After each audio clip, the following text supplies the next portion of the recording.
हरे कृष्णा। सही भक्तों का स्वागत है आज की भगवत गीता क्लास में। तो पहले हम मंगलाचरण करते हैं।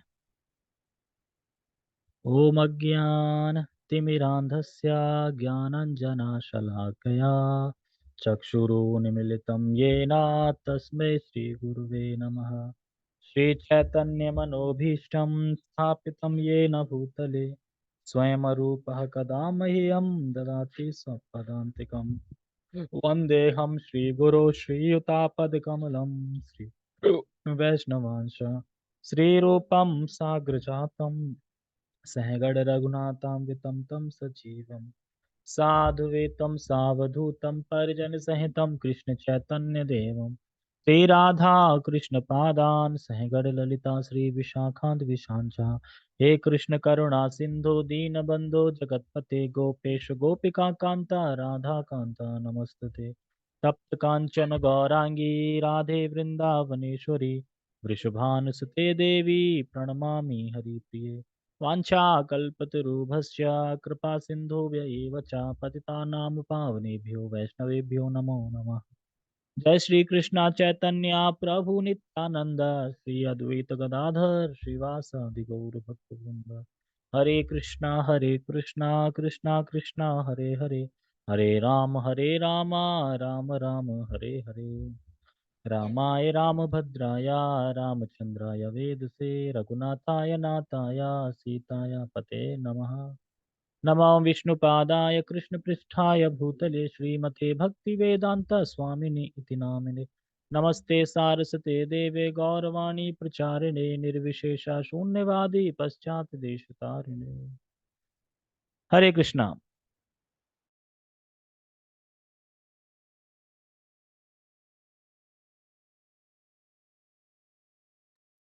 ठीक।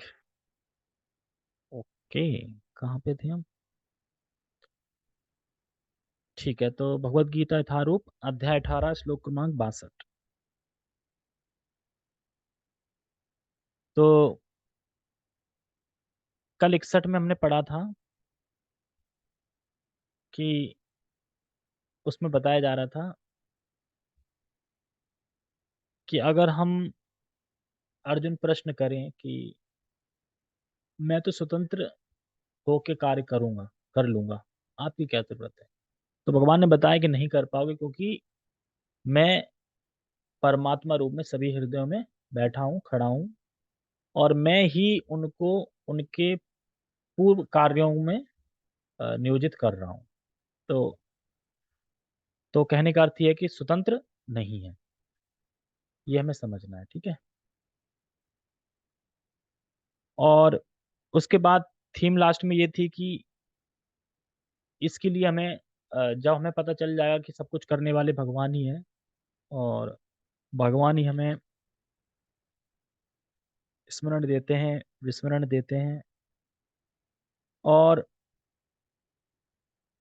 ईश्वर के रूप में भगवान ही हमारे हृदय में बैठे हैं और हमें नियमित कर रहे हैं, और हमें नेक्स्ट नेक्स्ट नेक्स्ट योनि जो है ना, उसमें हमारा भ्रमण करवा रहे हैं। तो इन सब से बचने के लिए क्या करना चाहिए? इन सब से बचने के लिए हमें क्या करना चाहिए? भगवान की शरण में चले जाना चाहिए। और भगवान के शरण में जाने का मतलब है कि भक्ति करना, कृष्ण भावनाविद जीवन जीना, भक्ति करना। तो अब जो श्लोक जितने चलेंगे ना, वो सब टॉप के श्लोक हैं एकदम। जैसे कि सर्वधर्मान परित्यज्य आएगा, ठीक है। जो गीता का प्रचार करता है वो मुझे बहुत प्रिय है, ये आएगा। लेकिन भगवान ये कहते हैं कि जो गीता का प्रचार करता है, या फिर जो कृष्ण मतलब जो भगवान का ज्ञान दूसरों को बांटता है, वो मुझे सबसे अधिक प्रिय है। लेकिन ये नहीं बोला है कि वो धाम आएगा, ये नहीं बोला है कि वो धाम जाएगा, लेकिन ये बोला है कि वो सबसे ज्यादा प्रिय है। ठीक है। और आज श्री माधवनपुरी का क्या है? तिरुभाव दिवस है क्या विर्भाव दिवस? आप तो फिस्ट पा के आ रहे हो, बताओ क्या? पक्का बताओ क्या है? तो पता नहीं इसका मतलब। मैंने तो खैर देखा नहीं। डिसअपेरेंस डे है या पेरेंट्स डे? देखो, मैसेज आया था अपने ग्रुप में ही है मैसेज। मैं तिरुभाव दिवस। तो मुझे कोई एक एक चीज बताओ माधवेंद्रपुरी के बारे में। कौन है, ये तो पता होगा।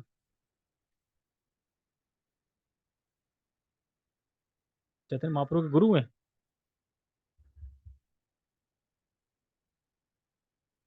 गुरु तो हाँ,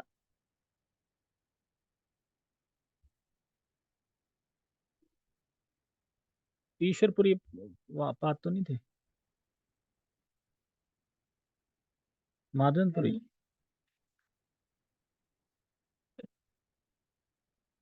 कौन? वो तो मध्वाचार्य हैं। वो मध्वाचार्य हैं जो हनुमान के, अर्जुन और अर्जुन हनुमान के, भीम के, इनके सम्मिलित अवतार थे। जो कि खेलने जाते थे, माँ बुलाती तो छलांग मार के तुरंत वहां से कूद जाते थे घर पे ही। और बचपन में क्या है, एक बोरा क्या खा गए थे, चना खा गए थे, जो कि गाय के लिए था, या फिर घोड़ों के लिए था। वो खा गए थे। क्यों? क्योंकि हाँ, हाँ मादनपुरी है, खीर चोरी गोपीनाथ है ना, जिनको क्या बोलते हैं, क्या नाम पड़ गया उनका, खीर चोर गोपीनाथ। हाँ वही। अब याद आ गया होगा। तो मैं याद स्मरण करना मुझे भी, मतलब मुझे मैं भी मध्वाचार्य समझ रहा था तब, लेकिन मादनपुरी मध्वाचार्य अलग अलग है, लेकिन वो उन्हीं के संप्रदाय में है, मादनपुरी मध्वाचार्य के संप्रदाय में। और तो किस तरीके से जब वो भ्रमण के लिए निकले थे वृंदावन के लिए, तो जब गोवर्धन आता है, जो कि भगवान है स्वयं, गोवर्धन आता है, तो वहां पे वह रुक जाते हैं, एक पेड़ के नीचे विश्राम करने लगते हैं, तो एक लड़का आता है दूध लेके, और कहता है कि लो बाबा दूध पी लो।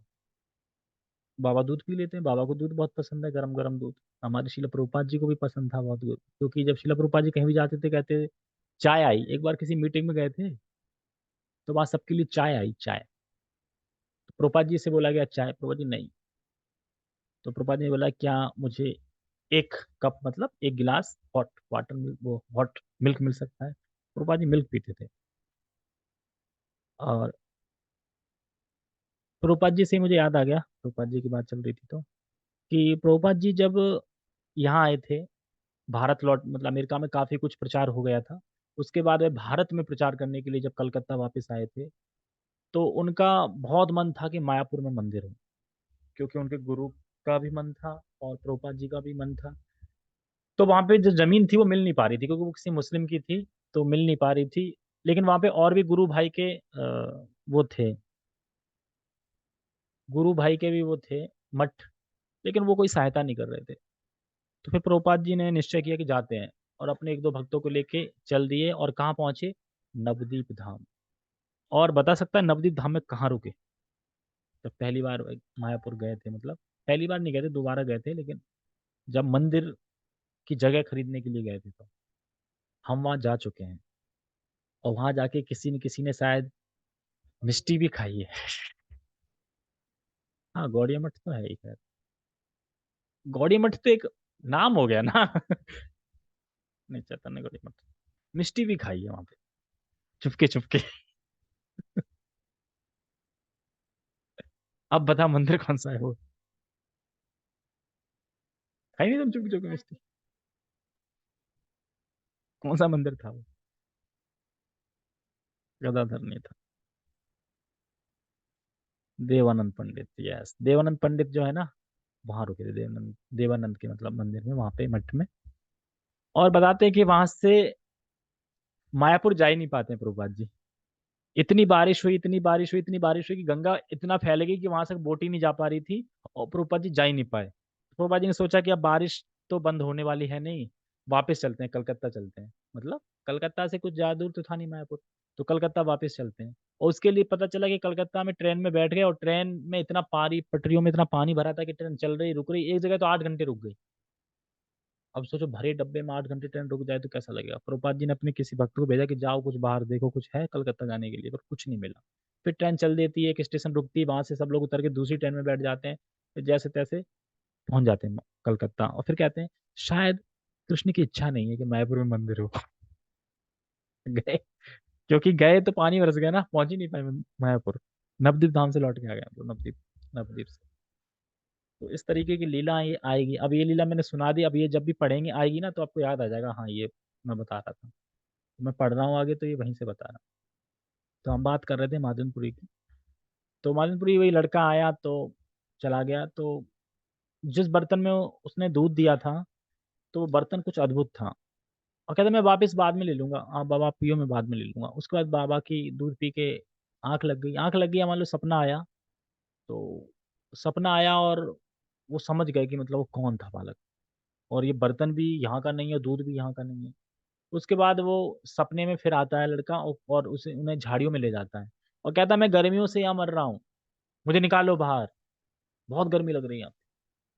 फिर वहाँ खोदा जाता है, वहाँ विग्रह निकलते हैं जो कि गोवर्धन में उनका नाम होता है। एक तो गोपीनाथ नाम है, वो तो रेमुना के हैं। और यहाँ पे विग्रह का नाम है जो गोवर्धन में है, मुझे नाम याद नहीं आ रहा विग्रह का। तो उसके बाद मतलब खूब निकाल लेते हैं, स्थापित कर देते हैं, लेकिन फिर भी कह रहे अभी भी गर्मी शांत नहीं हो रही। कैसे होगी?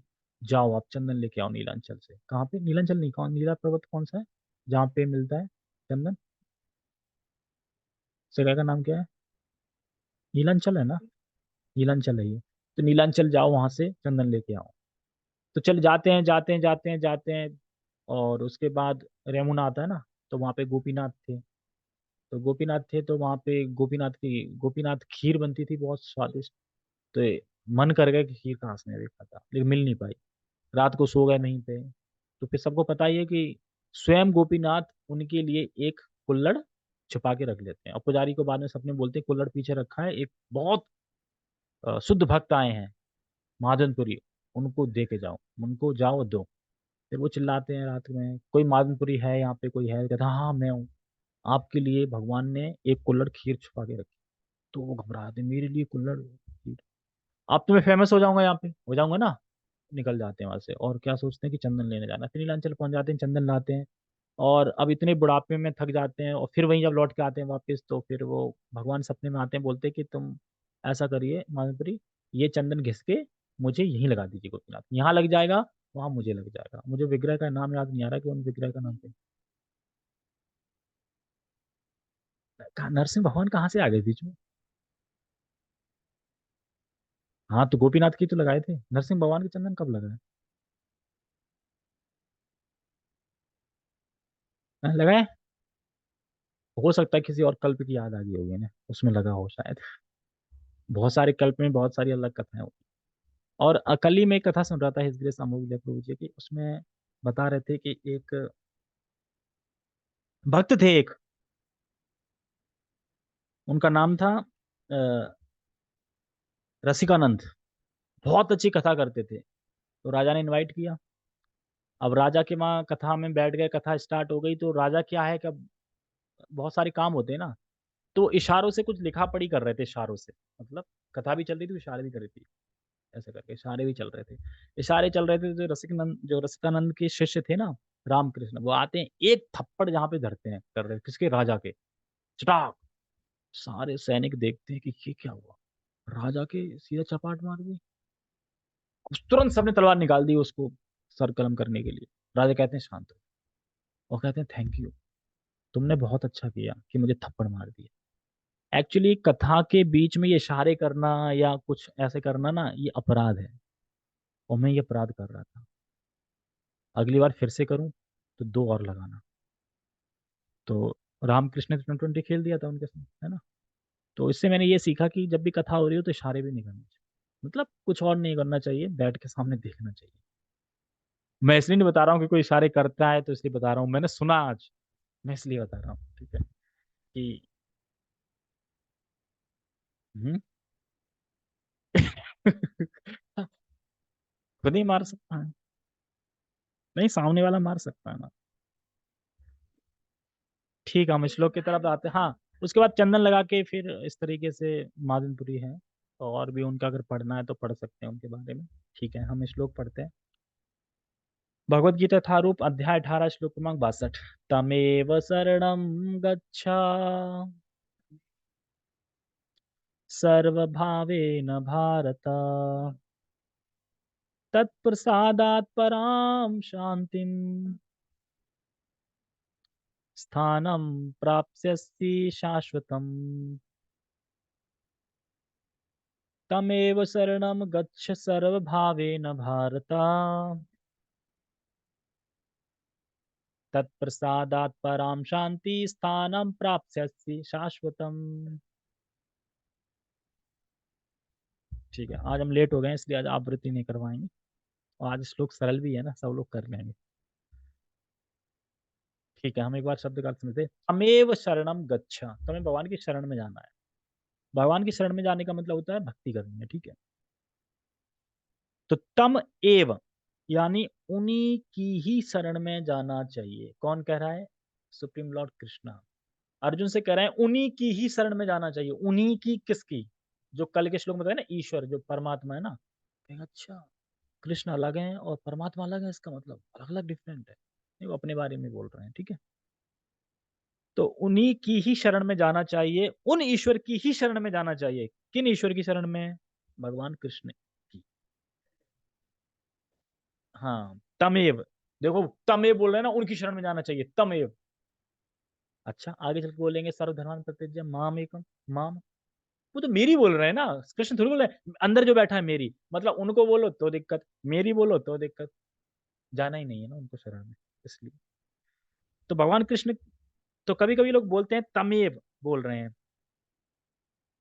तो ईश्वर की शरण में जाओ, यहाँ मेरी तो बोल नहीं रहे हैं। तो इसीलिए उनको बताना चाहिए कि भगवान अपनी ही बोल रहे हैं। कभी कभी भगवान की कुछ शैली होती है बोलने की, इस तरीके से, क्योंकि भगवान सभी तो बोल रहे हैं मन मना मत भक्तो, ये किसका बोला? ये बोला तन भवा तन भक्तो, मतलब उसकी उसकी भक्ति करो, उसका भजन करो, ऐसा तो कुछ नहीं बोला। मन बोला, तो अपने बारे में बोल रहे हैं। और बोल रहे हैं कि और आगे सर्वदान पर जब बोलेंगे वही बोल रहे हैं। तो ये शैली है कृष्ण की, तो कृष्ण भगवान स्वयं है। और कह रहे हैं सर्व भावेन भारता, मतलब मन से, शरीर से, वाणी से कृष्ण की शरण में जाना है। देखो, मन से, वाणी से और शरीर से बोलते तो सब कुछ आ गया। मन आ गया ना, मन सबका राजा है ना, सारी इंद्रियों का। मन आ गया तो सारी इंद्रियां आ गई ना, और शरीर आ गया, ठीक है, शरीर में सब इंद्रियां हैं। और वाणी, जो कि बहुत इंपॉर्टेंट है। तो कह रहे हैं हे भारत, यानी अर्जुन, यानी भरतवंशी, सर्वभावे मतलब सारे मन से जाना चाहिए शरण में, मतलब शरीर मन वाणी से। क्या मिलेगा जाके? प्रसाद मिलेगा। कौन सा प्रसाद? तत्प्रसादात पराम शांति, शांति का प्रसाद मिलेगा। ऐसा प्रसाद मिलेगा कि जो कि शांत हो जाओगे। कहने का तात्पर्य है कि कौन, क्या प्रसाद, क्या मिलेगा? तो कह रहे हैं उनकी प्रसाद से, यानी कि उनकी कृपा से वह जब प्रसन्न हो जाएंगे तो तुम परम शांति को प्राप्त करोगे, यानी भगवान के धाम को। परम शांति कहाँ हो सकती है? स्वर्ग में भी परम शांति नहीं है, परम शांति भगवान के धाम में ही है। तो उस परम धाम की प्राप्ति होगी जब तत्प्रसादात पराम, उनकी कृपा से जब वह प्रसन्न हो जाएंगे। यानी हम जब सेवा कर रहे हैं तो उस सेवा से जब भगवान प्रसन्न हो जाते हैं, तो उनकी कृपा से फिर हमें क्या मिलेगा? भगवान का ही धाम प्राप्त होगा। स्थानम प्राशसि स्थानम प्राप्त यशी शाश्वतम, यानी उस शाश्वत स्थान को प्राप्त करोगे। शाश्वत स्थान कौन सा है? आध्यात्मिक जगत, ठीक है। और ये क्या है? एक किसी ने क्वेश्चन किया था कि हमारे अंदर एंटिटी, मतलब जो आइडेंटिटी को हिंदी में क्या बोलते हैं? पहचान। जो पहचान है, तो मतलब हमने सुना है कि जगत तो बदलता रहता है, तो हमारी पहचान भी क्या बदलती रहती है? कुछ ऐसा कुछ क्वेश्चन किया था, मतलब आइडेंटिटी। तो प्रभु जी ने उसका इतना परफेक्ट आंसर दिया कि देखो, हमारी दो पहचान है, एक है स्पिरिचुअल, एक है भौतिक। यानी जो शरीर है, जो ये पहचान है शरीर, ये तो क्या है? बदलता रहता है। और शरीर से जुड़ी हुई जो चीजें बदलती रहती हैं, यानी ये टेम्परेरी है, ये आनी है जानी है, आनी है जानी है। इसलिए आनी जानी वाली चीजों में कभी मन नहीं लगाना चाहिए, क्योंकि आनी है फिर जानी है, तो मन लगा क्या करोगे? लेकिन जो हम हैं वह क्या है? शाश्वत है, यानी भगवान के नित्य दास हैं, और यही आत्मा का, ये तो हमेशा नित्य दास ही रहेंगे। तो मन किस में लगाना चाहिए? जो हमेशा शाश्वत रहे। तो इसलिए भी हमें मन भौतिक चीजों में नहीं लगाना चाहिए, कि ये तो टेम्परेरी है, आनी है जानी है, उसमें मन लगा के क्या फायदा है? मन वहां लगाओ ना जो हमेशा रहने वाला है। जो हमेशा रहने वाला नहीं है उसमें मन लगा के क्या फायदा? ये चीज समझनी है, ठीक है। ठीक है, टेक्स्ट पढ़ते हैं। हे भारत, सब प्रकार से उसी की शरण में जाओ, उसी की शरण में जाओ। कोई कहेगा ये दिखा, उसी की शरण में जाओ। उस है कौन? वो आगे चल भानु बताते हैं, वो मैं ही हूँ वो। और वो भी बताएंगे भी इसमें कि आपको उसकी शरण में जाना है। वो कौन? वो मैं ही कृष्ण हूँ, जो आपके सामने खड़ा हूँ, जो आपको बता रहा हूँ, मैं ही हूँ। उसी की शरण में जाना है। जैसे आपकी प्रधानमंत्री बोले, देखिए अब आप जाओ और सारे डॉक्यूमेंट तैयार करके प्रधानमंत्री से मिलो और प्रधानमंत्री साइन वाइन कराओ। तो कहेगा प्रधानमंत्री, तो ये प्रधानमंत्री तो बोल ही रहा है। मतलब वो अपने आप को थर्ड पर्सन पे रख रहा है कि आप जाओ घर पे, जब मैं बैठूंगा अपनी सीट पे तो आप वहां जाओ, प्रधानमंत्री से सब कराओ इस तरीके से। तो इसी तरीके से भगवान में थर्ड पर्सन पे रख के बोल रहे हैं। अच्छा, एक बार यार प्रभुपाद जी एक डील करने गए थे, एक टेम्पल खरीद रहे थे बाहर विदेश में, अमेरिका में शायद।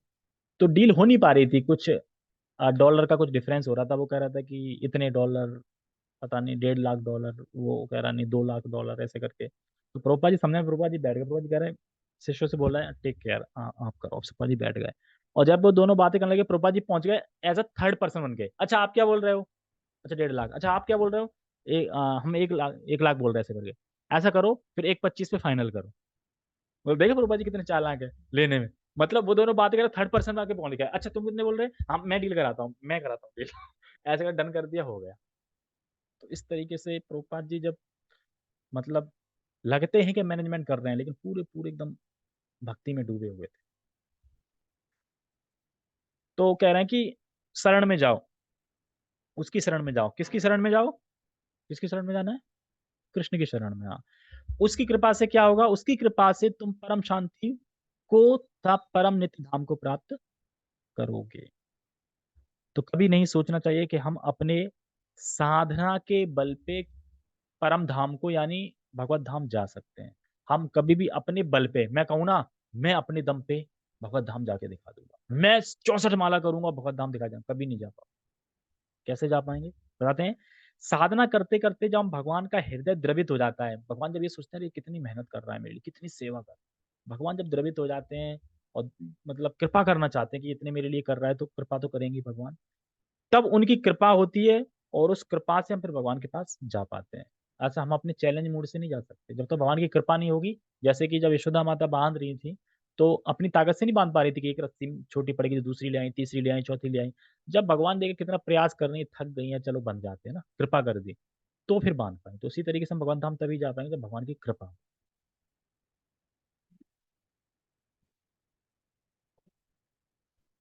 रोज प्रसाद खा रहा है ठीक है, लेकिन भगवान ये भी देख रहे हैं कि क्या खा रहा है। अगर किसी दिन खिचड़ी के लिए मिली तो खिचड़ी भी खा रहा है ना।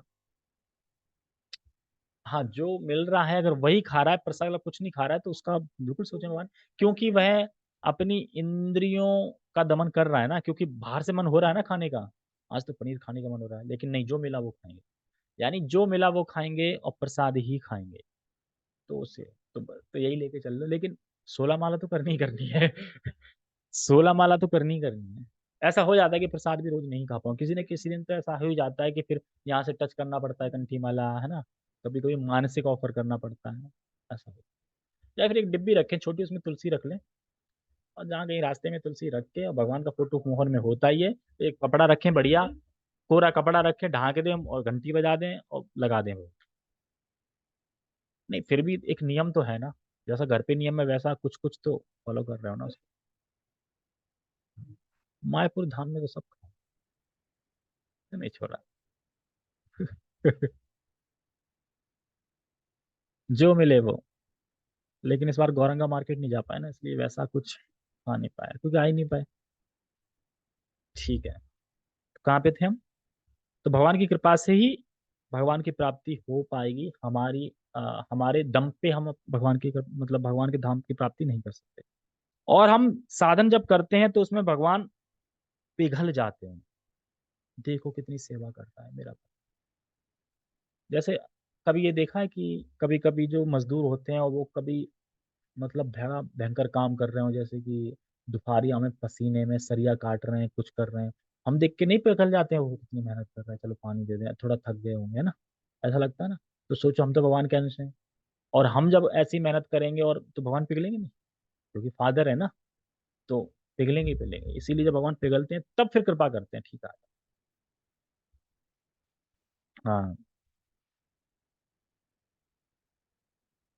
तो इसलिए भगवान की शरण में जाना चाहिए। क्यों जाना चाहिए भगवान की शरण में? हम्म?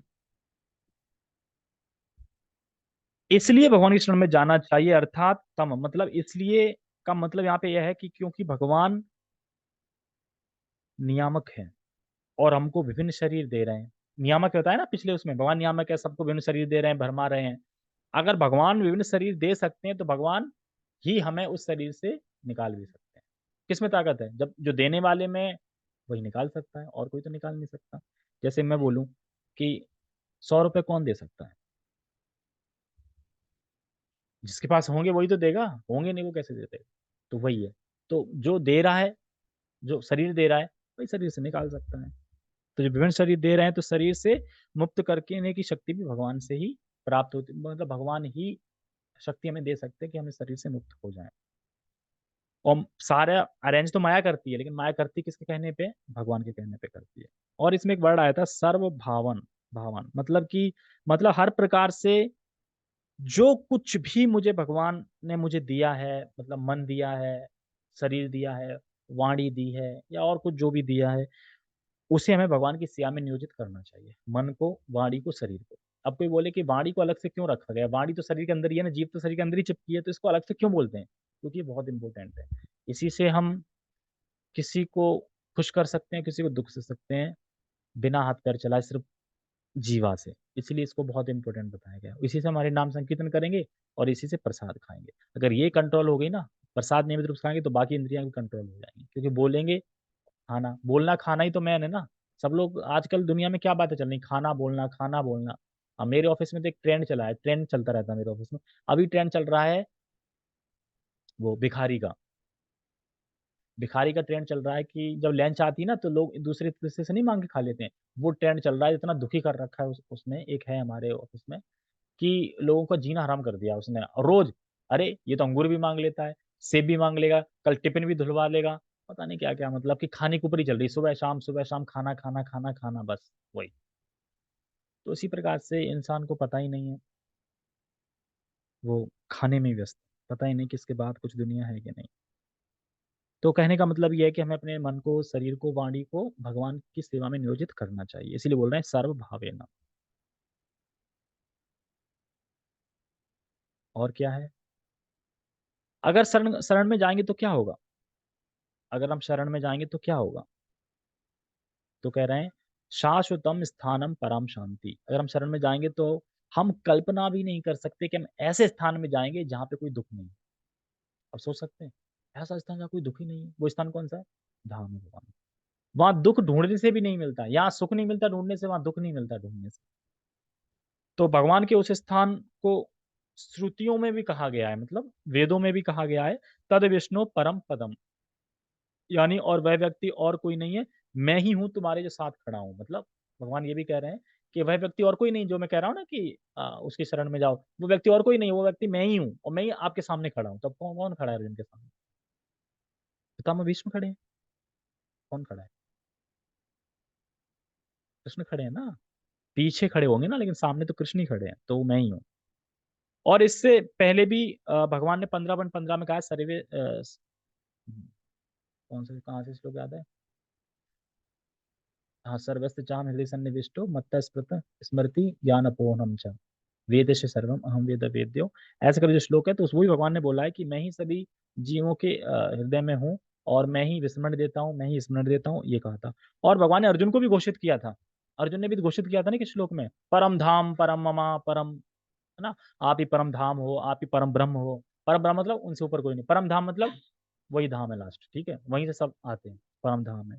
और ऋषियों ने भी स्वीकार किया है, नारद, है ना, आसित, और कौन से हैं? नारद, आसित, और एक और है,